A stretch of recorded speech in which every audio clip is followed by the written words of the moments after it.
So welcome guys, welcome to this YouTube channel. तो यहाँ पे हम आपको एफजेन एकेडमी में आपका सभी का स्वागत करते हैं। तो यहाँ पे अभी हम आज आप लोगों के सामने आए हैं क्योंकि आज आप हम लोगों को सेकंड ग्रेड के लिए पढ़ाने के लिए आपको प्लान बताएंगे कि कैसे हम पढ़ाएंगे। इस यूट्यूब चैनल पे आपको सेकंड ग्रेड का जो सिलेबस, जो सब्जेक्ट्स हैं, जैसे एक तो सिलेबस हो गया भौतिक विज्ञान, जैसे फिजिक्स, ये हो गया रसायन, और एक गणित। इन 3 विषयों के लिए हम आपको स्टार्ट करेंगे। हम जल्दी से जल्दी कोशिश करेंगे कि हम वहाँ पे आपको बायोलॉजी है उसके लिए भी टीचर, जीव विज्ञान के लिए भी टीचर जल्दी से जल्दी हमारे साथ जुड़ते हैं। तो फिर उसके बाद में हम आपके साथ जीव विज्ञान का सिलेबस भी स्टार्ट करेंगे। तो यहाँ पे हम आप लोगों को सेकेंड ग्रेड के लिए जो साइंस की स्ट्रीम्स है, साइंस और मैथ, उन 2 स्ट्रीम्स के लिए मेनली उन्हीं पे फोकस रहेगा। स्टार्ट अभी है हमारा। तो आज हम लोग ये सब स्टार्ट करने से पहले थोड़ी बेसिक जानकारी जान लेते हैं, फिर आज आगे स्टार्ट करेंगे सिलेबस के साथ। तो मेरा नाम पंकज कुमार फगेड़िया है। मैंने मेरी बीटेक की है आईआईटी रुड़की से इलेक्ट्रिकल इंजीनियरिंग में। तो मैं आप लोगों को यहाँ पे फिजिक्स और गणित की क्लासेस स्टार्ट करूँगा। तो यहाँ पे जैसे कि आप लोगों को भी पता होगा कि जैसे मैंने इन दोनों सब्जेक्ट में की फुल एकदम अच्छी खासी जानकारी ली है। उसके बाद में आप लोगों के सारे पिछले साल 2009 से लेकर अभी तक के सारे 5-6 सालों के पेपर देखे, उनमें क्या जो पैटर्न रखती है, उन सब के बाद में हम लोगों ने फिर आपका जो सिलेबस है वो सब देखा। इन सारी जानकारी देखने के बाद हम आप लोगों के सामने आए हैं कि आपको पूरी बताने की कैसे हम स्टार्ट करेंगे, कैसे क्या पढ़ाएंगे। तो जो आप लोगों का सिलेबस देखते हैं, तो सिलेबस देखने से पहले आप लोगों की एग्ज़ाम की जो नंबरिंग है वो इन्होंने कैसे कर रखी है। एक तो पहला पेपर हो गया 200 नंबर का, और आपका जो सेकंड पेपर है वो 300 नंबर का। तो ये 200 नंबर आपका जीके वगैरह वो सारा पोर्शन हो गया। बाद में जब बारी आती है इन 300 नंबर की, तो ये नंबर लगभग इस नंबर में सब लोगों के आसपास ही रहते हैं, बिकॉज वो सारा जीके वीके वो सब है। तो उन सब में सारे का किसी के 5-10 नंबर, किसी का अच्छा पड़ा हुआ तो ज़्यादा आ गए, किसी के कम रह गए। बात आती है इन 300 नंबर की। तो अब जब आप सेकंड ग्रेड की एग्ज़ाम देखते हैं, तो सेकंड ग्रेड की एग्ज़ाम्स को अगर आप कंपेयर करेंगे तो सेकंड ग्रेड का पेपर वैसे देखें तो उन सारी एग्ज़ाम से अच्छा आता है। तो और वैसे आप अगर दूसरे कॉम्पिटिटिव एग्ज़ाम के कंपेयर में करें सेकंड ग्रेड की से, तो वहाँ पे ये 200 नंबर और इसके कुछ क्वेश्चनों के कारण ये पेपर बहुत ज़्यादा हार्ड भी नहीं रहता। तो इस पेपर के लिए कि आपको बस क्या चाहिए कि एक रूटीन होना चाहिए, नियमित तैयारी करेंगे तो आपका ये पेपर ईजिली क्लियर हो जाएगा। तो बस यही चीज़ है कि आपको सारे सब्जेक्ट्स को लेके चलना है। जैसे अगर आप साइंस के हैं तो आपके पास वाइड रेंज ऑफ सब्जेक्ट्स हो जाएगा, जैसे फिजिक्स हो जाएगा, केमिस्ट्री हो जाएगा, फिर आपके बायोलॉजी भी आ जाएगी, जूलॉजी बॉटनी उसमें हो गए। तो इन सब में इतना बड़ा सिलेबस हो गया। तो अब देखना अगर आप इसके सदस्य हैं तो आपको क्या देखना पड़ेगा कि जो ये है 3 पार्ट हैं आपके, और एक तीसरा भी, जैसे चौथा ये हो जाता है जीव विज्ञान वाला। तो अब आप इन तीनों के अंदर देखेंगे तो ये देखेंगे कि ये है पूरा इंफॉर्मेटिव, मतलब सूचनाओं पे बेस्ड सब्जेक्ट है जीव विज्ञान। सारी की सारी इन्फॉर्मेशंस की क्वेश्चन है, ये चीज़ है, ऐसा आएगा, ऐसा है। तो ये पूरा सब्जेक्ट हो जाएगा आपका इंफॉर्मेटिव, की सूचनाओं का आपको पता होना चाहिए यार। ऐसे ही रसायन विज्ञान में भी जैसे कार्बनिक हो गया और अकार्बनिक हो गया, जो दो हो गए इसके पार्ट, उन दोनों में यही होगा। मेनली आपके क्या आएंगे, सारी की सारी वो चीज़ें आ जाएंगी। इसमें जो फिजिकल केमिस्ट्री आती है, भौतिक रसायन, उसके अंदर चीज़ें हैं वो थोड़ा सा यहाँ से कनेक्ट होती हैं भौतिकी के साथ, और बाकी थोड़ा विद्युत रसायन भी हल्का फुल्का कनेक्ट होता है। तो वो सारे पार्ट आते हैं जो फिजिकल केमिस्ट्री होती है, भौतिक रसायन, उसमें आते हैं, वो सारे फिजिक्स के साथ कनेक्ट होते हैं। बाकी उस एक पार्ट को छोड़ दिया जाए तो इसका 70%, 60 to 70% पार्ट इसका, और ये 100%, ये पूरा का पूरा इंफॉर्मेशन पे बेस्ड होता है। जबकि फिजिक्स और इसका 30%, ये क्या होंगे, ये सारी की सारी चीज़ें बेस्ड किस पे होंगी, ये सारी चीज़ें बेस्ड होती है फिजिक्स, थोड़ी सी इन्फॉर्मेशन बाकी कंसेप्ट पे बेस्ड होती है। कि जो इन्फॉर्मेशन है उसकी बजाय जो कारण है चीज़ों, कैसे चीज़ें होती हैं, अगर तुम उनको समझ लेते हो तो इन सब्जेक्ट्स को तुम अच्छे से सॉल्व कर सकते हो, अच्छे से डील कर सकते हो। तो यहाँ पे अपन लोग इसी सब्जेक्ट के बारे में, तो सबसे पहले मेनली मैं यहाँ पे जो आपकी वो फिजिक्स का ही देखते हैं। आज अपन यहाँ पे इस वीडियो में स्टार्ट करेंगे फिजिक्स के बारे में। तो अब भौतिक का स्टार्ट करने से पहले देखते हैं 300 नंबर है। 300 नंबर में आपके क्वेश्चन आते हैं 150। इन 150 क्वेश्चन को भी 3 टुकड़ों में बांट रखा है उन्होंने, 90, 20 कितने हो गए, 110 और 40, ठीक है। ये 90 क्वेश्चन हो गए आपकी। ये बोलते हैं कि ये 11th-12th तक आता है इसमें। तो अब इनमें तो यहाँ पे वो तीनों सब्जेक्ट के क्या हो जाएंगे आपके 30 फिजिक्स के हो जाएंगे। आज अपन साइंस वालों की बात कर रहे हैं मेनली इस वीडियो में। तो physics chemistry physics chemistry bio, ये बाकी ये है। ये देखो एक बच गया, वो किसी में हो जाता है साथ। जैसे यहाँ पे एक कम था, उसको मैंने यहाँ काउंट कर लिया। ये आपके पूरे 150 क्वेश्चन आते हैं। तो ये कितने हो जाएंगे, 50 क्वेश्चन हो गए पर सब्जेक्ट। तो 50 क्वेश्चन हो गए। तो ये तो 30 क्वेश्चन हैं, ये आते हैं आपके 11th-12th पे। इनको वो बोलते हैं स्नातक के लिए। और ये हो जाता है आपकी जो टीचिंग स्किल्स और टीचिंग एबिलिटी है, उसके क्वेश्चन आते हैं 20 क्वेश्चन। तो हर सब्जेक्ट्स में 43 क्वेश्चन तो आएंगे उस सब्जेक्ट से रिलेटेड, और 7 क्वेश्चन आएंगे जो टीचिंग मेथड्स हैं आपके उनसे रिलेटेड। तो बाकी ये देखें अभी आप, ये तो पूरे 20 हो गए, से मैंने लिख दिया। ये तो सब्जेक्ट टीचिंग मेथड्स हैं, सारे 20 क्वेश्चन आ गए, साथ बोल दिया। वैसे चाहे इसको ऐसे ना लिखे तो भी है कि 43 आ गए हर सब्जेक्ट के ईच के।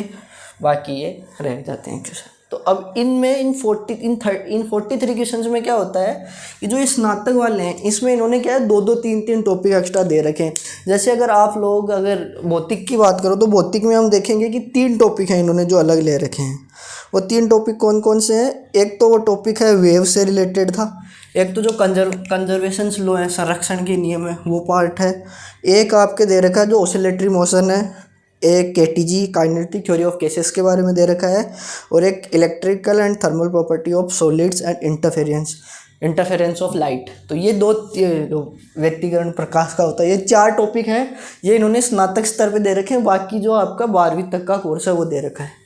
तो अगर अपन इस कोर्स को जब एग्ज़ाम्स के पेपर और इसको देखते हैं तो आपको ये देखेगा कि जो ये 4 टॉपिक दिए इन्होंने एक्स्ट्रा, ये इनमें क्या करना होगा कि अपन जब इन टॉपिक ये सारे के सारे टॉपिक यहाँ भी हैं, यहाँ पे इनकी आपको हल्की जानकारी मिलेगी स्नातक वाले में तो अच्छी। तो अपन क्या करेंगे, स्टार्ट करेंगे भौतिक का। फिर जैसे ये स्नातक वाले टॉपिक आएंगे तो यहीं पे इन दोनों को एक साथ कवर करेंगे। तो ये 13 क्वेश्चन भी इनके साथ कवर करेंगे अपन, ठीक है। तो यही मैं बताना चाह रहा था कि ये कितने हो गए, 120 और 9 129 क्वेश्चन हो गए। 130 ही मान लो, चाहे पूरे इसको एक और मान लो।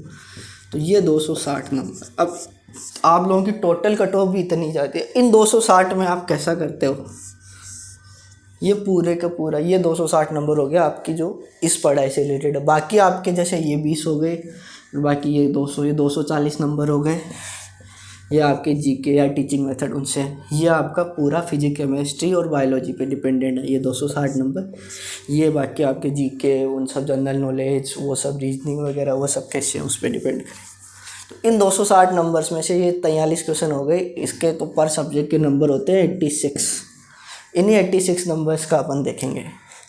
तो अब देखना कि जनरली लोगों के केमिस्ट्री और बायो में तो लोग नंबर ले आते हैं। सबसे ज़्यादा जो साइंस में प्रॉब्लम होती है उन लोगों की होती है फिजिक्स में, क्योंकि उन्होंने जब 11वीं में हम देखते हैं स्कूल्स वगैरह में, यहाँ पे जब भी देखते हैं बायोलॉजी के स्टूडेंट्स, आधे से ज़्यादा लोग तो बायोलॉजी लेते हैं इस रीज़न से कि हाँ भाई मेरे को मैथ से डर लगता है, साइंस लेनी है बट मैथ से डर लगता है। और फिजिक्स खुद एक मैथ्स का ही पार्ट है, मैथ्स फिजिक्स का पार्ट है। दोनों को हम अलग अलग नहीं कर सकते, दोनों चीज़ें एक दूसरे से कनेक्टेड है। मैं फिजिक्स पढ़ोगे तो उसमें भी मैं आधे से ज़्यादा मैथ्स के काम होंगे। मैक्सिमम क्वेश्चंस आते हैं फिजिक्स के वो न्यूमेरिकल्स आते हैं। इवन जो इसकी फिजिकल केमिस्ट्री हो गई उसके भी सारे क्वेश्चंस हो जाते हैं, वो सारे के सारे न्यूमेरिकल्स ही होते हैं। तो यानी ये 43 इनमें से भी 8-10 क्वेश्चन होते हैं वो न्यूमेरिकल आते हैं। तो यहाँ पे अब इनको न्यूमेरिकल्स की पकड़ होनी चाहिए। तो उसके लिए अपन न्यूमेरिकल्स करेंगे, और न्यूमेरिकल्स करने से पहले अपन उनके कंसेप्ट बताएंगे हर सब्जेक्ट के, एकदम 0 से स्टार्ट करेंगे। तो अपन यहाँ पे क्या कि इन्होंने लिखा तो पूरी साइंस है, बट अगर अपन 11वीं क्लास से स्टार्ट करते हैं 11वीं 12वीं के से, तो वहाँ से लेके यहाँ तक आएंगे अपन तो सारा का सारा साइंस कवर हो जाएगा। तो अपन हर टॉपिक को स्टार्ट करेंगे एकदम 0 से, कहाँ से वीमा वगैरह कैसे सब कुछ बनना स्टार्ट हुआ, और टॉपिक के एंड तक जाएंगे जहाँ तक अपन उस सब्जेक्ट से रिलेटेड सारी की सारी चीज़ें देखते हैं। तो अभी अपन स्टार्ट करते हैं। तो इसमें देखो पहले बताते हैं कि फर्स्ट आपके सिलेबस में क्या क्या है। तो आपका जब फिजिक्स का सिलेबस देखते हैं तो उसमें जब स्टार्ट करते हैं तो आपको अगर अपन स्टार्ट से देखेंगे, सबसे पहले तो वही लिख रखा है कि क्या विमा हो गई, क्या सब त्रुटियाँ वो सब कैसे है, उन सबको कैसे निकालेंगे, कैसे उनकी परिभाषाएं होती हैं, वहाँ से स्टार्ट करेंगे अपन। दूसरा बाद में इन्होंने लिख रखा है फिजिकल वर्ड, ये आ गया। फिर आ गया डिस्क्रिप्शन ऑफ मोशन, गति क्या हो गई, गति की समीकरण हो जाएंगी सारी, first Newton's law of motions आ जाएंगे, वो सारी चीज़ें आ जाएंगी।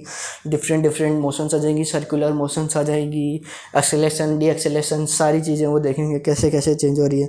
फिर अपन वेक्टर्स पढ़ेंगे कि वेक्टर में अपन कि कैसा वेक्टर है, वेक्टर से देखेंगे कौन कौन सी जो अपनी जो भौतिक राशियाँ होती हैं वो सदिश हैं या अदिश हैं, कौन सी वेक्टर है और कौन सी स्केलर है। तो उसके बाद अभी क्या आ जाएंगे, लॉ ऑफ मोशंस आ जाएंगे।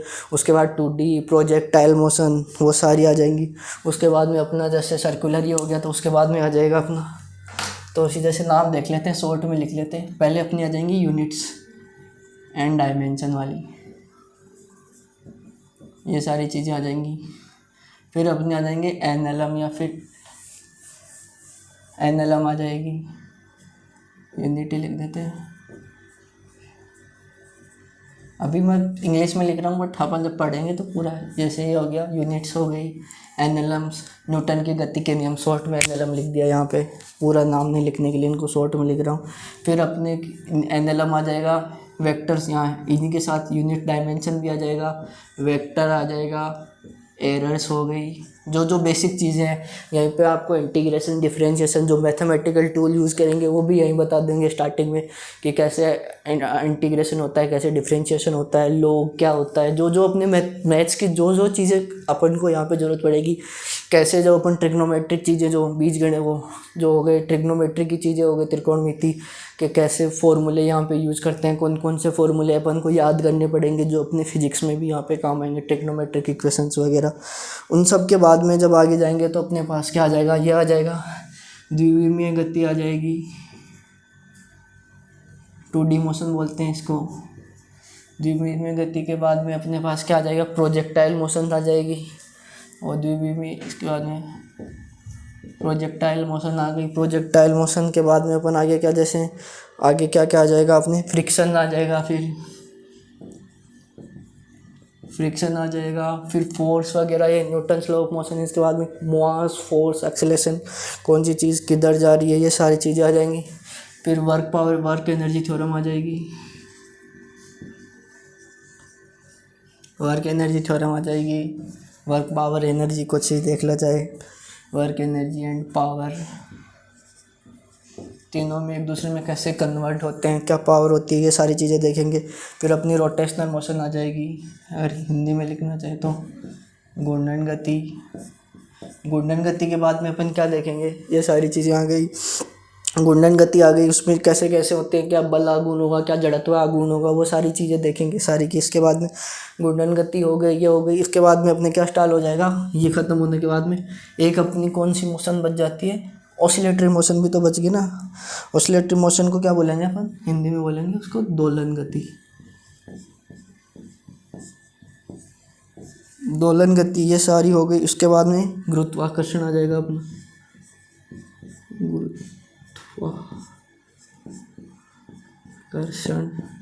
गुरुत्वाकर्षण ये सब आ गए। उसके गुरुत्वाकर्षण का सिद्धांत क्या होता है, कैसे चीज़ों की जो रोटेशन करेगा, कैसे ये करेगा। इसके बाद में अपन क्या पढ़ेंगे, गुरुत्वाकर्षण आ जाएगा। प्रत्यास्थता, जो इलास्टिसिटी होती है कि चीज़ों में यंग मॉडुलस निकालते हैं, वो सारी चीज़ें आ जाएंगी नेक्स्ट टॉपिक में। इसको हिंदी में क्या बोलेंगे, प्रत्यास्था, प्रत्यास्था गुणांक, ये सब निकालेंगे, यंग मॉडुलस।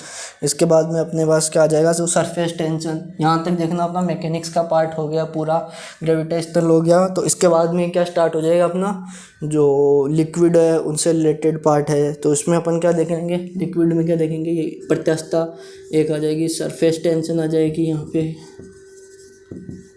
सरफेस टेंशन को क्या बोलते हैं अपन, पृष्ठ तनाव बोलते हैं ना, हाँ पृष्ठ तनाव बोलते हैं, पृष्ठ तनाव वगैरह आ जाएगा। फिर लिक्विड मोशन की कैसे ये जो तरल होते हैं पदार्थ वो कैसे गति करते हैं, डिफरेंट टाइप्स होती है। कम स्पीड होती है तो पानी अलग तरीके से चलता है, बंद पाइप में पानी अलग तरीके से बहता है, खुली नहर की तरह बहता है तो पानी अलग तरीके से बहता है। तो वो सारी चीज़ें देखेंगे। मोशन ऑफ लिक्विड्स,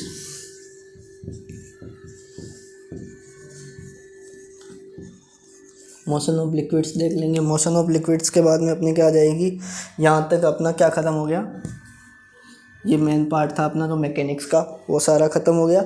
उसके बाद में ये जो तरल से रिलेटेड चीज़ें थी वो ख़त्म हो गई। उसके बाद में अपने पास क्या आ जाएगा, उसके बाद में गैस आ जाएंगी।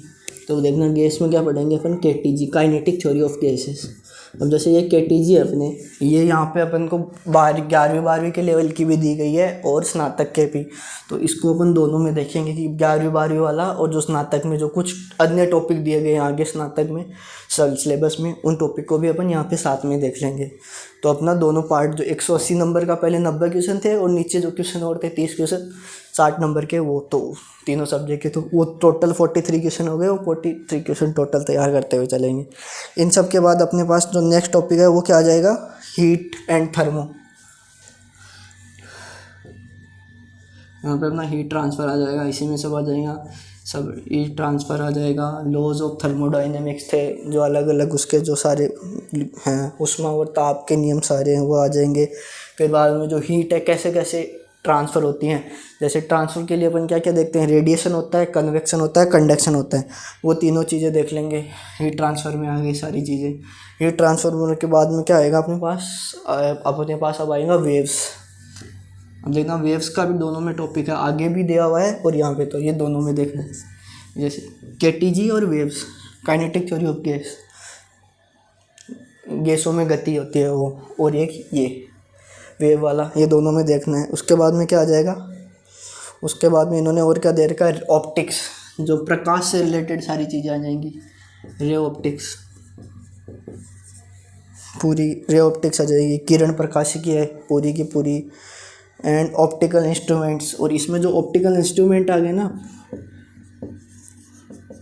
ऑप्टिकल इंस्ट्रूमेंट में अपन क्या देखेंगे कि टेलीस्कोप क्या होता है, ये सारी चीज़ें हैं। कौन कौन से इंस्ट्रूमेंट दे रखे हैं इन्होंने, एक तो इन्होंने माइक्रोस्कोप दे रखा है, एक टेलीस्कोप, जो सूक्ष्मदर्शी और दूरदर्शी, ये दोनों देखने हैं अपन को। इन दोनों में देखेंगे कि अपन हर टॉपिक के हिसाब से पढ़ेंगे, हर टॉपिक को पढ़ेंगे, तो उसमें ऐसे नहीं कि कोई भी सब टॉपिक जो हर टॉपिक में दिया हो वो छोड़ दें, हर टॉपिक को लेके चलेंगे। तो यहाँ पे देखना सारी चीज़ें हो गई, पर जो अपना ऑप्टिक्स प्रकाशिकी भी हो गई, तरंग वगैरह जो हीट हो गई, ताप का हो गया, गैस का हो गया ताप, और कैसे कैसे ताप चेंज होता है वो हो गया, गैस का हो गया। ये अपना स्टार्टिंग में काइनेटिक्स पूरी हो गई, जो मैकेनिक्स है वो पूरी हो गई है, काइनेमेटिक्स या मैकेनिक्स कुछ भी बोल लो इसको। इसके बाद में अपन क्या जाएंगे, जो इलेक्ट्रिसिटी वाला पार्ट है, तो इलेक्ट्रिसिटी वाला पार्ट पूरा लिख देते हैं। इलेक्ट्रिसिटी वाला सबसे बड़ा पार्ट ये है, सेकेंड लार्जेस्ट पार्ट ये है। तो इलेक्ट्रिसिटी वाले पार्ट में अपन क्या क्या पढ़ेंगे, पहले तो अपन पढ़ेंगे इलेक्ट्रोस्टैटिक्स, जो बोलते हैं स्थिर वैद्युतिकी।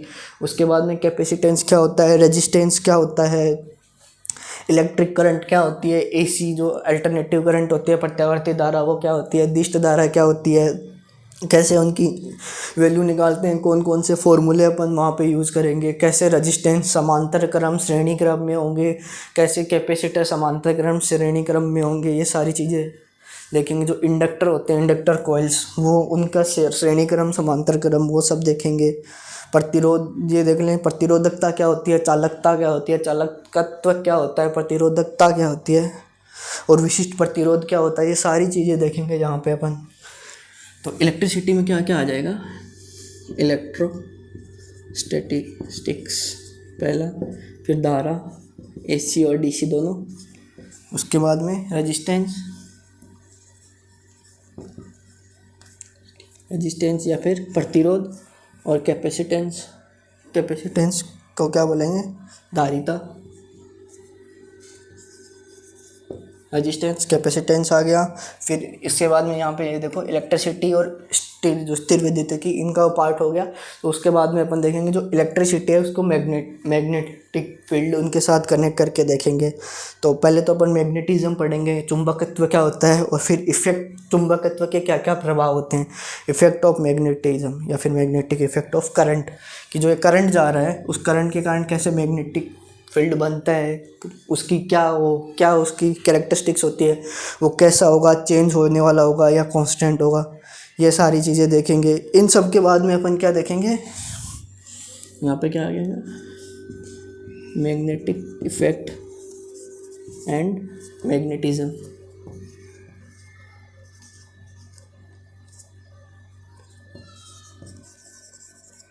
इसके बाद क्या आया, मैग्नेटिक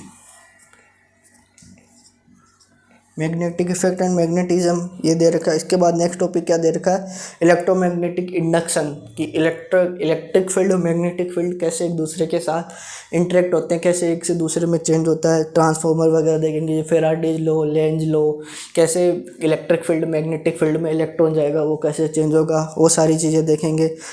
बाद में अपन क्या देखेंगे, वेव ऑप्टिक्स देखेंगे, तरंग प्रकाशिकी। यहाँ पे अपन ने रे ऑप्टिक्स देखी है, फिर अपन देखेंगे वेव ऑप्टिक्स।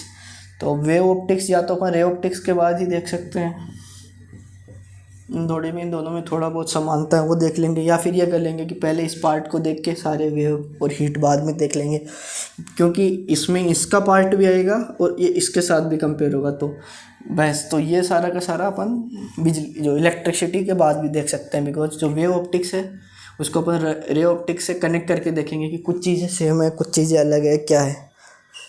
बाद में और क्या हो जाएंगी, जो डी ब्रोगली वगैरह वो सारी चीज़ें आ जाएंगी। फोटो इलेक्ट्रिक इफेक्ट, जो आइंस्टाइन वगैरह वाली चीज़ें वो आ जाएंगी। जो न्यूक्लियर फिजिक्स हो गई, रेडिएशन क्या होता है जिसे मॉडर्न फिजिक्स भी बोलते हैं, अल्फ़ा पार्टिकल, बीटा पार्टिकल, जो फ्यूज़न, फिजन, नाभिकीय विखंडन और नाभिकीय संलयन क्या क्या होता है, न्यूक्लियर रिएक्टर कैसे काम करता है, कौन जो ये अपन जिसमें यूरेनियम यूज़ करते हैं उसकी क्या इक्वेशन बनती है, न्यूट्रॉन क्या काम में आते हैं, उसकी कैसे पर जो रिएक्टर्स हैं वो बिजली बनाते हैं अपने, ये सारी चीज़ें देखेंगे।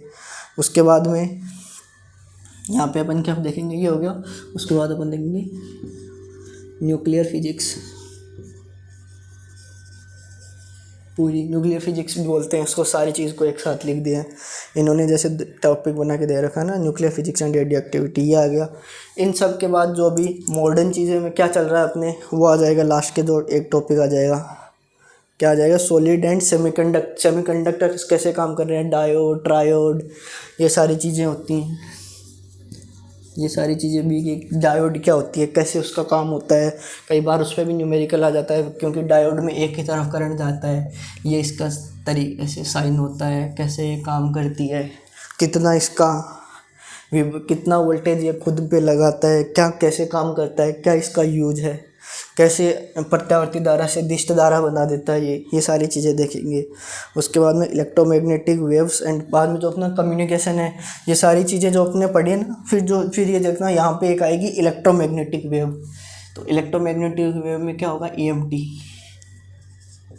इलेक्ट्रोमैग्नेटिक वेव जो अपन बात करते हैं रेडियो वगैरह, उसमें क्या होता है, इलेक्ट्रिक फील्ड भी होता है, मैग्नेटिक फील्ड भी होता है। तो इलेक्ट्रोमैग्नेटिक वेव होती है, उसके थ्रू वो चीज़ जाती है, इलेक्ट्रिक फील्ड भी होगा, मैग्नेटिक फील्ड भी होगा, दोनों एक दूसरे से 90 डिग्री पे होते हैं। उसके बारे में देखें, और हल्का फुल्का कम्युनिकेशन के बारे में कि कैसे बातचीत करते हैं, कैसे मॉड्यूलेशन होता है, जो अपनी बात होती है वो दो अलग अलग तरंगों को मिला के भेजा जाता है, क्योंकि जो अपन बात बोलते हैं उसकी पावर नहीं होती कि वो यहाँ से 10,000 किलोमीटर दूर किसी बैठे इंसान तक पहुँच जाए, तो उसको दूसरी चीज़ में मिला के सैटेलाइट टावर्स को देते हैं, टावर फिर वायर्स या सैटेलाइट के थ्रू उसको दूसरी जगह पहुँचाते हैं। तो अपन को ये सब सारा चीज़ें देखनी है, तो ये सारी चीज़ें अपन को पढ़नी है। बाकी एक टॉपिक ये और एक आधा और टॉपिक था, वो भी अब जल्दीबाजी में निकल गया था। कौन सा टॉपिक है आगे, जैसे ये कंजर्वेशन ऑफ लो, गठे हुए द्रव्यमान का, यहीं पे आ जाएगा, ये इसी पार्ट में पढ़ा देंगे कि कैसे द्रव्यमान कम होता है। जो रॉकेट्स वगैरह भेजते हैं अपन स्पेस में, तो उनमें क्या होता है कि उनमें जो अपने गाड़ी मोटर में तो क्या होता है, थोड़ा सा ईंधन खत्म होता है। कि जैसे अपना एक गाड़ी है, 20 क्विंटल का ट्रक है, उसमें टोटल 20 क्विंटल 25 क्विंटल का है, उसमें 1 क्विंटल से ज़्यादा तेल नहीं डलता, 1 क्विंटल 1.5। जबकि जो न्यूक्लियर जो अपनी रॉकेट्स होती हैं जो स्पेस में जाती हैं, उनका 70 to 80 मोर देन 80% उनका वेट फ्यूल का होता है, फ्यूल और इंजन का। तो कंटिन्यूसली वो क्या करते हैं, जैसे जैसे फ्यूल निकलेगा वजन कम होगा, ये थ्रस्ट देता है तो स्पीड चेंज होगी। तो ये होता है लॉ ऑफ कंजर्वेशन मास। यहाँ पे भी देखेंगे जो न्यूक्लियर रिएक्शंस होते हैं उसमें भी ये होता है कि मास एनर्जी में चेंज होता है। वो एक होता है कि मास वहाँ पे जो द्रव्यमान रहता है वो संरक्षित नहीं रहता है, कुछ द्रव्यमान ऊर्जा में बदल जाता है। बट उस चीज़ को छोड़ दे तो बाकी सब जगह क्या रहता है, किसी भी चीज़ का द्रव्यमान रहता है, तो वही द्रव्यमान नीचे आ जाएगा। आवेग वगैरह उन सब की समीकरण लगा के अपन निकालेंगे कैसे इसकी स्पीड टाइम के साथ बढ़ती जाएगी, कितना तेल है तो क्या होता जाएगा उसमें, ये सारी चीज़ें और देखेंगे। और क्या था, वेव, ये आ गया वेव्स इन मीडिया, जो कम्युनिकेशन है ये इसी पार्ट में आ जाएगा लास्ट वाले में, कि जो अपन मीडियम में क्या कौन सी वेव्स यूज़ करते हैं, कैसे काम ले लेते हैं, KTG आई गई। बाकी जो अपन वेव ऑप्टिक्स देखेंगे या फिर रे ऑप्टिक्स दिए, यहीं पे अपन देख लेंगे कि आइंस्टाइन की इक्वेशन, इन सब के बाद वेव ऑप्टिक्स में कि कैसे आइंस्टाइन की इक्वेशन है, कैसे प्रकाश की द्वैत प्रकृति होती है वो कैसे काम करेगी, वो सारी चीज़ें भी देख लेंगे अपन। बाकी क्या हो गया, thermal and electric properties of solids, ये एक टॉपिक जो अलग है कि थर्मल एंड, वो यहाँ पे देख लेंगे सबसे लास्ट में, thermal and electric properties of solids, कि कोई भी एक सॉलिड है जैसे एल्युमिनियम हो गया, कोई भी एक तत्व है या कोई भी है धातु से बना हुआ है, मिश्रण से कहीं से भी कोई सॉलिड है, तो उसकी थर्मल प्रॉपर्टी इलेक्ट्रिक प्रॉपर्टीज़ में क्या इंटरप्रिटेशन होता है, क्या एक अच्छा चालक, एक, क्योंकि इससे ऐसे क्वेश्चन आते हैं, क्या एक अच्छा ऊष्मा का चालक अच्छा विद्युत का चालक होगा, सही है, कथन सत्य है, असत्य है। तो यहाँ पे ये चीज़ें इसके अंदर आ जाएंगी, थर्मल और इलेक्ट्रिक दोनों को साथ में देखेंगे किसी प्रॉपर्टीज़ को। तो ये अपना सारा सिलेबस है। तो पहले अपन ये सेक्शन कवर करेंगे यहाँ तक का पूरा लाइन से, उसके बाद में देख लेंगे कि जैसे पहले इलेक्ट्रिसिटी वाला ऊपर लाएँ और फिर ये वाला है ये नीचे, बिकॉज ये सारे यही ट्रेंड है कि पहले ये चीज़ें पढ़ते हैं, फिर इलेक्ट्रिसिटी वाला पार्ट पढ़ते हैं, फिर ये चार। इवन जो किताबें आती हैं आपकी 11th 12th ये सारी, वो भी ऐसे आती हैं जनरली इस पार्ट को 11th में देती हैं, इस पार्ट को वो 12th क्लास में करवाते हैं। तो ये आपका पूरा का पूरा सिलेबस हो गया। तो आगे इसके आगे अपन देखें कुछ और ये अगली क्लास है। इस क्लास में मैंने आप लोगों को बता दिया पूरा कि कैसे अपन यहाँ पे पढ़ेंगे, कैसे हर सब्जेक्ट को पढ़ेंगे। नेक्स्ट क्लास से अपन स्टार्ट करेंगे भौतिक की, कि क्या है फिजिक्स, कैसे फिजिक्स आई, और उसका जो पहला टॉपिक था एरर वगैरह वो सब भी स्टार्ट करेंगे। सो thank you guys, please share and subscribe this channel. हाँ, यहाँ पे हम आप लोगों को पूरा का पूरा सेकंड ग्रेड का सिलेबस जितना हो सकेगा वो पूरा करवाएंगे। जो भी आपके डाउट्स हैं हर चीज़ को सोल्व किया जाएगा, वो भी बिल्कुल फ्री। इसका कोई पेड कोर्स वगैरह नहीं ला रहे हम, पूरा रोज़ इसकी हर सब्जेक्ट की क्लासेस आएंगी, आप रोज़ उसको फॉलो कीजिए। अभी हम लोग भौतिकी से स्टार्ट करते हैं, देखते हैं इसका कैसा रहता है लोगों के साथ, फिर धीरे धीरे सारे के सारे सिलेबस हम सारे, जैसे अभी भौतिकी हो गया और एक गणित वालों के लिए, मैथ्स वालों के लिए गणित की भी क्लासेस स्टार्ट करेंगे। तो पहले ये 2 चीज़ें स्टार्ट करेंगे, बाकी देखते हैं कैसा रिस्पॉन्स रहता है, फिर बाकी और सब्जेक्ट को भी टीचर से कांटेक्ट करके वो सारी चीज़ें भी स्टार्ट करते हैं। So thank you guys, see you in the next video.